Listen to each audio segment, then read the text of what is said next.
नर्मदे हर। कल कुछ लोगों की ये शिकायत आई थी कि बीच बीच में स्वर जो है वो कहीं टूट रहा था या धीमा आ रहा था, तो शायद उसका कारण कुछ नेटवर्क इशू रहा होगा, क्योंकि 3-4 दिन से यहाँ पे नेटवर्क की कुछ समस्या है, तो उस वजह से आवाज़ आपको ठीक से सुनाई नहीं दे रही होगी। और आज जुड़ने वाले सबसे पहले दिलीप यादव जी हैं। स्वागत है आपका नर्मदे हर की इस धरातल पर। माँ नर्मदा की कृपा आप पर बनी रहे। कल हमने एक विषय उठाया था, मेडिसन और मेडिटेशन, किसे हम चुनेंगे। चूंकि ये इतना गूढ़ विषय है जिस पे मानव जीवन के सभी आयामों को कई बार लिखा जा चुका है और कई बार लिखा जा सकता है, इसलिए इस विषय को हम 15 मिनट में संकुचित नहीं कर सकते। तो आगे भी जब कभी भी समय मिलेगा तो हम इस पे चर्चा करेंगे, क्योंकि ध्येय यही है कि मैं अपने से जुड़े हर एक व्यक्ति तक इस ध्यान के महत्व को इस तरह से पहुंचा दूं कि वो अपने आप में एक साधक बन जाए और ध्यानस्थ होने की उसे कला आ जाए। तो इस विषय को हर कोने से, हर आयाम से मैं तब तक समझाऊंगी जब तक कि आप मान नहीं जाते। तो कल वाली चर्चा के ही कुछ जिज्ञासाएं, कुछ समस्याएं, कुछ सुझाव आए हैं। जैसे एक समस्या आई है कि मैं ध्यान तो करती हूँ लेकिन एक समय पर नहीं हो पाता। देखिए, अगर आप कहीं जाना चाहती हैं तो आप जा पाती हैं, आप कहीं नहीं जाना चाहती हैं तो आपके पास 1000 उसके एक्सक्यूज होते हैं। अगर आप ध्यान कर पा रही हैं, इसका मतलब है कि आपको ध्यान करना अच्छा लगता है, आप उसका महत्व जानती हैं। लेकिन एक समय पे नहीं कर पा रही हैं, ये भी आपका बनाया हुआ ही है। और ध्यान तो एक ऐसी वस्तु है, एक ऐसा भाव है, एक ऐसा अनुष्ठान और प्रार्थना है जो कहीं आपको बाध्य ही नहीं करता। ध्यान कभी आपसे नहीं कहता ब्रह्म मुहूर्त में ही करिए, प्रदोष काल में ही करिए, भोजन के बाद ही करिए, भोजन के 20 मिनट पहले ही करिए। ध्यान में तो आपको पूरी स्वतंत्रता ये मिली है कि 24 घंटे में कभी भी करिए, कितनी भी बार कर सकते हैं, कितने भी मिनट को कर सकते हैं। तो अगर आप मुझे ये बोलेंगी कि 24 घंटे में आपके पास 10 मिनट वो स्वयं के नहीं हैं, जिसमें आपकी निजता ही नहीं है, तो मैं कहूंगी कि जीवन जीने का ढंग आपका ठीक नहीं है।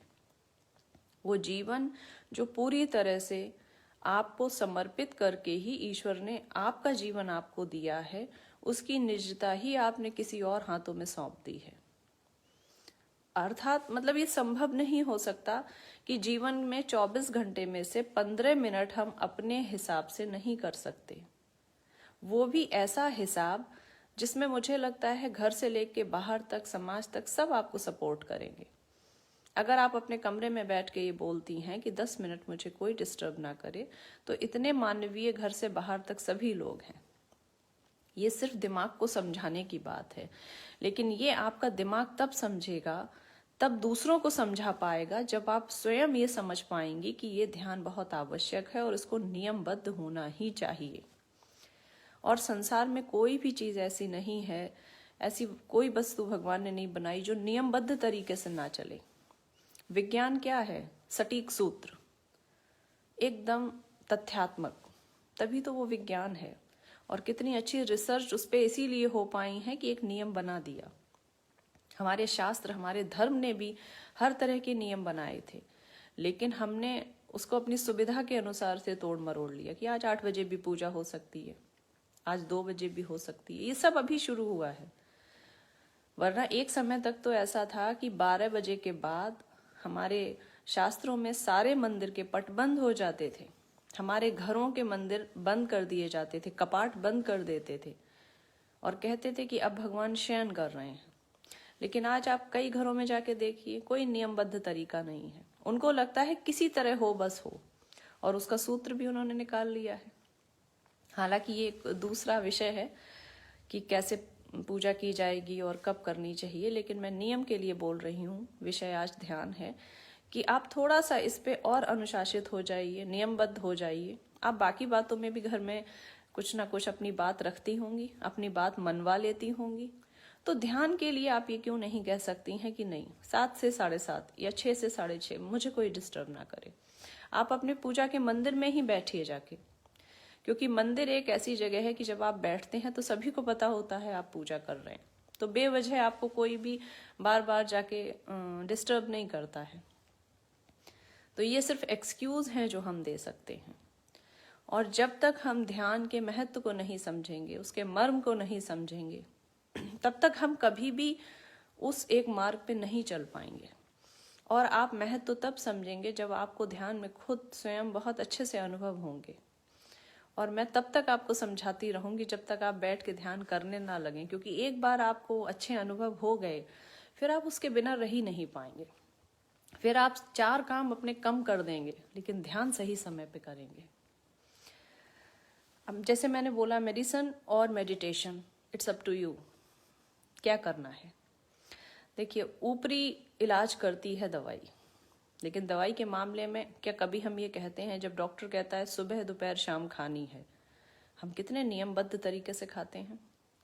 लेकिन ध्यान को लेके अगर मैं आपसे बोलूंगी कि 10 मिनट सुबह कर लेना, 10 मिनट दोपहर में कर लेना, 10 मिनट शाम को कर लेना, तो पहला तर्क आप ये देंगे, अरे इतना नियम नहीं हो पाएगा। दवाई में हो सकता है, ध्यान में नहीं हो सकता। क्यों? क्योंकि आपको ऊपरी तरह से सही होना है, आपको ऊपरी सतह ठीक करनी है। हमारे घर में भी डस्टिंग जब हम करते हैं तो रोज ऊपर ऊपर मार लेते हैं। कभी होली दिवाली हुई तो बहुत गहराई से सफाई होती है। बीच में और 1-2 महीने अगर आए, कोई संडे आ गया तो थोड़ी उथली हो जाती है, लेकिन बाकी दिन हम ऊपर ऊपर मार लेते हैं। बस बिल्कुल ऐसा ही जीवन आप लोग जी रहे हैं। कभी आपने देखा है जब आप होली दिवाली सफाई करते हैं तो ऐसा कितना कचरा निकलता है, ऐसे कितनी बेकार की वस्तुएं निकलती हैं जो आपको कहीं ना कहीं उन्हें हटाना ही पड़ता है। और आपको समझ आता है कि कितनी, उसके बाद जब आप देखेंगे कि ना तो उन वस्तुओं की आवश्यकता थी, वो एकदम कबाड़ था, कबाड़ वाले को दे देते हैं। और फिर देखते हैं कितनी जगह बन गई, कितना स्थान घर में बन गया, वही घर बोलने लगता है, वही कोना चमकने लगता है। ध्यान भी ऐसा है, आप कचरा अगर इकट्ठा करते रहेंगे तो वो जमा हो रहा है। तो रोज वाली डस्टिंग मत करिए ऐसे कि ऊपर ऊपर ऊपर कर लिया। ये औषधि जो आपकी शारीरिक आपको ठीक कर रही है, ये ऊपर ऊपर ठीक कर रही है। बहुत अगर आध्यात्म में आप पढ़ेंगे तो सूक्ष्म शरीर का एक विवरण दिया गया है। तो वो शरीर की जो भी, वो मन की जो बीमारियां हैं वो ध्यान ही ठीक करेगा। और वो तब ठीक करेगा जब उसको हम सुबह दोपहर शाम, या जो भी आपका डॉक्टर, आपका गुरु, आपका वैद्य आपको बताता है, आप उस तरह से वो औषधि लेंगे। क्योंकि जितना आपका शरीर काम करता है उससे दोगुनी गति से आपका मन काम करता है। जब आप रात को सो जाते हैं और सुबह उठते हैं तो कितना फ्रेश लगता है। तो शरीर को आपने आराम दिया, तभी तो सुबह उठ के वो मशीन दूसरे दिन चली। मन को हम कब आराम देंगे? मन का आराम ही ध्यान है। आप देखिए, कहा जाता है कि जो हमारे ध्यान में बोला जाता है कि भाई बीमार को ठीक करना है, बीमारी अपने आप चली जाएगी। इसका अर्थ क्या है? आप देखिए, अगर इतना सटीक है कि मान लीजिए बीच में काफी समय पहले टीबी डायग्नोस हुआ था कि एक बीमारी है और बुरी बीमारी है बहुत, इसकी भयानकता ने कई लोगों के जीवन को तबाह किया, लेकिन उसका कोई एक सटीक दवा नहीं बनी। और जो बनी उसका कोई एक सटीक पैमाना नहीं था कि भाई यही दवा आंख बंद करके किसी भी, जिसको भी टीबी होगा उसको दे दी जाएगी। अगर आप उस हॉस्पिटल में, उस वार्ड में जाएंगे और वहां के 10 रोगी ऐसे हैं जिनको टीबी हुआ है, उन 10 को वही दवाई अलग अलग अमाउंट में दी जा रही है। और उसका तरीका भी अलग है, किसी को सुबह शाम, किसी को सुबह दोपहर शाम, किसी को सिर्फ रात में। क्या कारण है? जब रोग एक है, जब दवा एक है, तो देने के तरीके अलग क्यों हैं? कभी गौर किया आपने? क्योंकि भाई बीमारी का जो असर होता है वो व्यक्तिगत होता है। वही बीमारी आपके मन के हिसाब से प्रतिक्रिया देती है।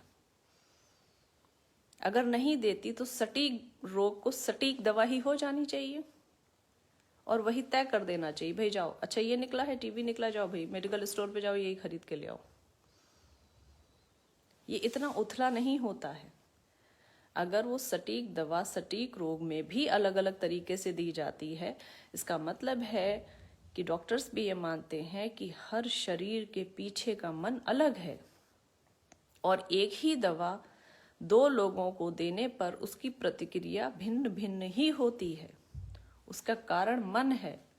तो जो मैं ये नहीं कहती हूँ जो व्यक्ति ध्यानी होंगे, अगर आप ध्यान करेंगे तो आप बीमार नहीं होंगे, लेकिन अगर आप ध्यान करेंगे तो आपका मन मजबूत होगा, आप एकाग्र होंगे और वो बीमारी जो बाकी लोगों के जीवन में 10 दिन को है, आपके जीवन में 10 मिनट को आएगी।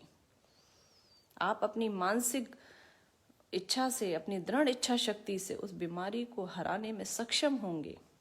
आपका मन प्रफुल्लित रहेगा, आप आनंदित रहेंगे। तो कभी सोचिएगा कि एक ही दवा है, एक ही रोग है, तो फिर असर क्यों नहीं कर रही, हम भिन्न भिन्न तरीके से उसकी प्रतिक्रिया क्यों पा रहे हैं।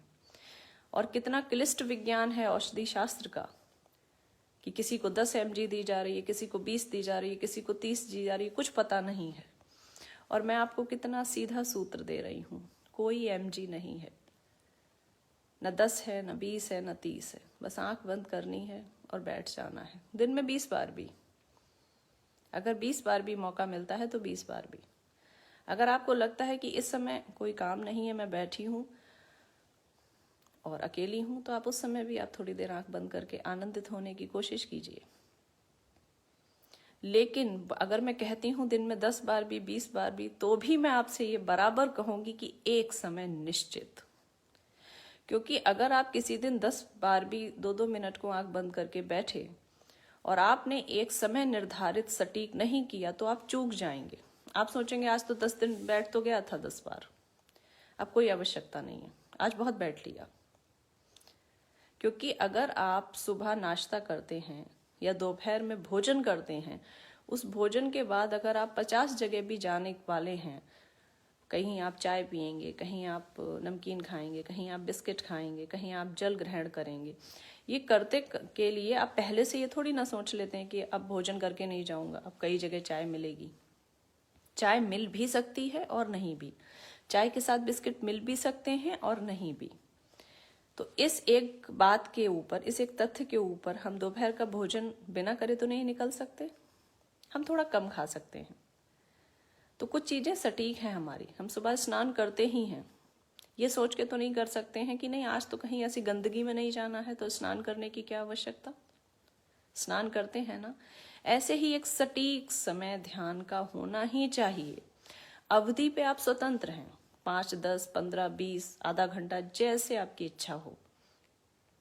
लेकिन उस सटीक समय के अलावा भी आप कई बार आंख बंद करके बैठिए। तो कभी आपने देखा है कि अगर घर में किसी को फीवर आता है, हम उसका बड़ा ध्यान रखते हैं, सुबह शाम जैसा डॉक्टर बताता है वैसे दवा देते हैं, उसके मन का उसको भोजन देते हैं, थोड़ी थोड़ी देर में कभी सेब काट के दे दिया, कभी सूप बना दिया, इस तरीके से उसकी परवाह करते हैं कि कमजोरी भी उसकी दूर हो जाए और उसका मन भी अच्छा हो और थोड़ा सा स्वाद बने। क्योंकि जब फीवर होता है, जब ज्वर आता है, तो स्वाद खत्म हो जाता है उन दवाओं के असर की वजह से। लेकिन कभी आपने देखा है कि जिसे बुखार आया है, जो रोगी है, हम उसको दवा देते हैं, उसको नाश्ता कराते हैं, वो कहता है अब मैं थोड़ी देर लेटूंगा, या हम ही उससे कहते हैं अब थोड़ी देर तुम आराम करो। क्यों कहते हैं? और आराम करते समय वो क्या करता है, वो आंख बंद करता है, वो सो नहीं रहा होता है। ऐसा संभव नहीं है कि जिस व्यक्ति को 102, 101, 100 फीवर है वो पूरे दिन सोता ही रहेगा। लेकिन 80% वो आंख बंद करके बैठता है या लेट जाता है। हम ही उससे कह देते हैं भाई आंख बंद करके तुम लेट जाओ थोड़ी देर। क्या कारण है? हम कहते नहीं हैं कि तुम ध्यानस्थ हो जाओ, लेकिन कहने का अभिप्राय यही होता है। वो जो ये कहते हैं कि अब थोड़ी देर आंख बंद करके लेट जाओ, तुमको दवा दे दी है, सूप पिला दिया है, अब थोड़ी देर रेस्ट करो, आंख बंद करके लेट जाओ। तो वो कहने का अभिप्राय, गुण उसका यही निकलता है। और जिस समय वो खा पी के आंख बंद करके थोड़ी देर लेटता है, वो दवाइयाँ जो आपने दी हैं, जो सूप आपने पिलाया है, जो भोजन आपने दिया है, वो 50% ही काम कर रहा है। 50% तो उसका वो आंख बंद करके लेटना ही उसको अंदर से ठीक कर रहा है। क्योंकि ध्यान आंतरिक परतों को स्वस्थ करता है। ध्यान आंतरिक परतों को प्रफुल्लित आनंदित करता है। औषधि ऊपरी परत को सही करती है। औषधि आपके शरीर को ठीक करती है। ध्यान आपके मन को ठीक करता है। तो वो रोगी जो दिन में कई बार, जब तक कि उसका फीवर उतर नहीं जाता है, जो आंख बंद करके लेटता है, बैठता है, वो कहीं ना कहीं ध्यानस्थ हो रहा होता है और वो ध्यान ही उसको अंदर से धीरे धीरे धीरे ठीक करता है। और किसी भी दवा का कोर्स या 3 दिन बताते हैं डॉक्टर या 5 दिन बताते हैं, 5 दिन के बाद दवा तो बंद हो गई है तो डॉक्टर क्या कहते हैं? कभी सुना आपने कि भाई दवा कोर्स बंद हो गया, अब फीवर नहीं आ रहा है, लेकिन शरीर में कमजोरी है, अब इनको आराम की जरूरत है। तो आराम का मतलब यही नहीं आप लेटे रहो। वो कहीं ना कहीं अगर इसकी और हम इसके मर्म को छुएं और इसकी गहराई में जाएं तो इसका अर्थ क्या हुआ? भाई दवा दे दी, बुखार उतर गया, अब कैसे आराम से कैसे ठीक हो जाएंगे? तो आराम का अर्थ यही है। वो आपको आराम की गोली तो नहीं देते कि भाई अब ये 3 दिन आराम की गोली चलेगी, सुबह दोपहर शाम, ऐसा तो डॉक्टर नहीं कहते। वो कहते हैं अब अच्छे से खाइए और आराम कीजिए। उसका अर्थ यही होता है। और सच में एक तेज बुखार आने के बाद जब वो फीवर उतरता है तो शरीर में एक थकावट होती है, और उसके बुखार उतरने के बाद भी और वो 5 दिन के कोर्स पूरा होने के बाद भी कई बार वो व्यक्ति जो है कई दिन तक उसको रेस्ट करने को बोलते हैं तो वो आंख बंद करके ही रहता है, शिथिलता रहती है एक शरीर में और उसको बड़ा आराम मिल रहा होता है। तो कहीं ना कहीं जो हमारे पंच तत्व हैं, जो हमारा ध्यान है, वो हर एक बात में छुपा हुआ है। जैसे मैंने उस दिन जल के बारे में बताया था कि छोटी छोटी चीजों में जल है, ऐसे ही छोटी छोटी चीजों में ध्यान है। कहीं ना कहीं डॉक्टर भी प्रत्यक्ष और अप्रत्यक्ष रूप से जब ये कहता है कि आराम करिए तो वो यही कहना चाहता है थोड़ा ध्यान करिए, थोड़ा ध्यान से रहिएगा, सर्दी ना लग जाए, परेशानी ना हो जाए, कमजोरी ना आए, बहुत काम एकदम से मत करिएगा, अभी फीवर उतरा है। तो ये एक्सक्यूज मत दीजिए। आपको नहीं पता है आपके पास हीरा है और उस हीरे को आपने इतनी धूल की परतें चढ़ा रखी हैं, उस हीरे को आपने अपने हृदय के एक ऐसे अंदर के लॉकर में रख दिया है जिसे रख के आप भी भूल गए हो। तो ध्यान को भूलिए मत, यह आपके जीवन की निधि है। एक सटीक टाइम बनाइए।